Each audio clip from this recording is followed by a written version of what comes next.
I had always thought of our marriage as a fortress, impervious to the storms of life. Sure, we had our spats, the occasional cold war over the thermostat or which Netflix show to binge next, but nothing ever shook the foundation, until the day it all came crumbling down. Her name was Anna, and for 10 years, she was my world.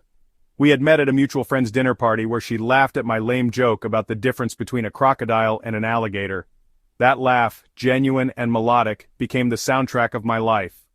Over the years we built a life together, a modest home in the suburbs, 2 golden retrievers named Max and Bella, and dreams of a family.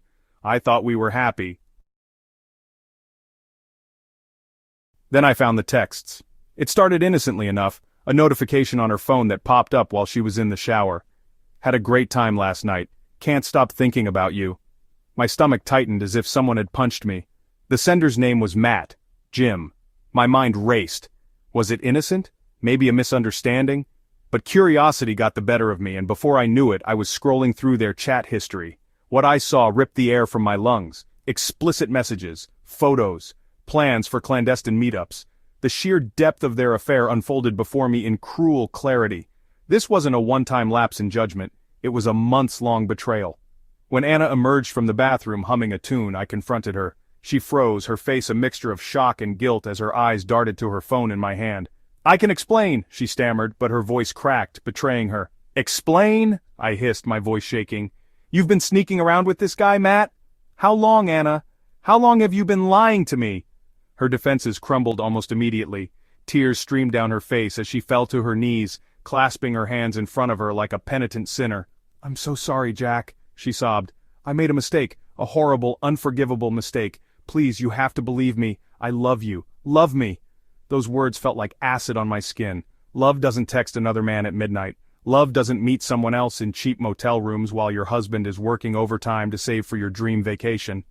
I stared at her, my heart a battlefield of anger, betrayal, and a stubborn, foolish sliver of love. But I said nothing, not yet.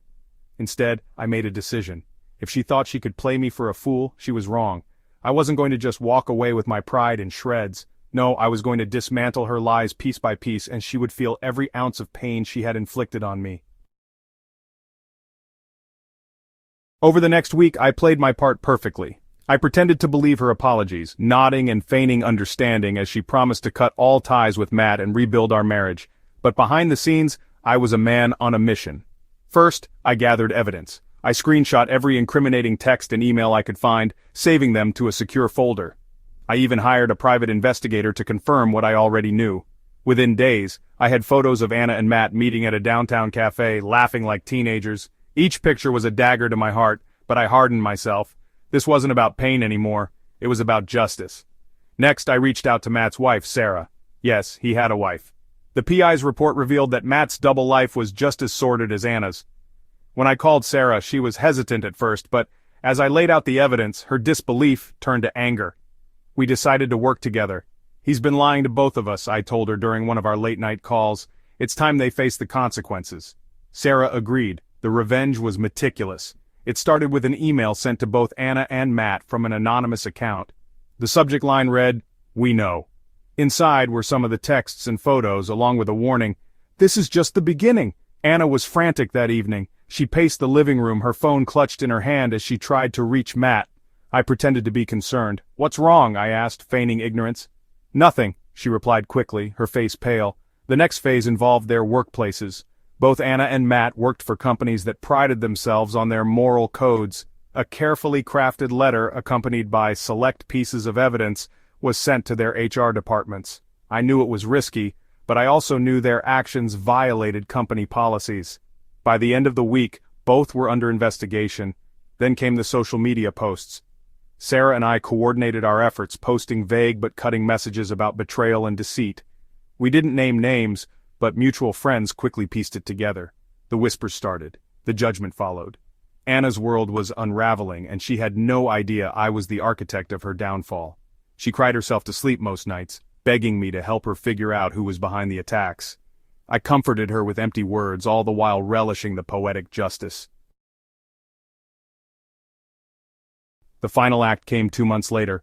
By then, Anna and Matt's affair was public knowledge. Their reputations were in tatters, their social circles decimated. But I wasn't done yet. I filed for divorce. When I handed Anna the papers, she broke down completely. "Please, Jack," she sobbed. "Don't do this. I'll do anything to make it right. I love you. I can't lose you." I looked at her, my voice steady. "You already lost me, Anna. The day you decided I wasn't enough." The divorce was swift and ruthless. Thanks to the evidence I had gathered, I secured the house and a significant portion of our shared assets. Anna moved into a small apartment on the other side of town. Max and Bella stayed with me. Months passed and I began to rebuild my life.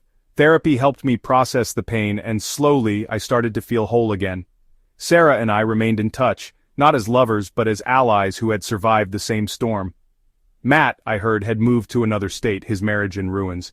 As for Anna, she tried to reach out a few times. I ignored her messages.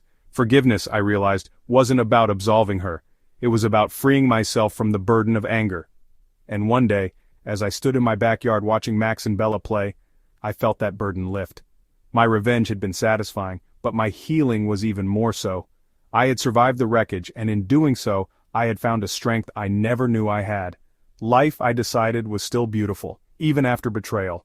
And for the first time in a long while, I laughed, a genuine melodic laugh that sounded like freedom.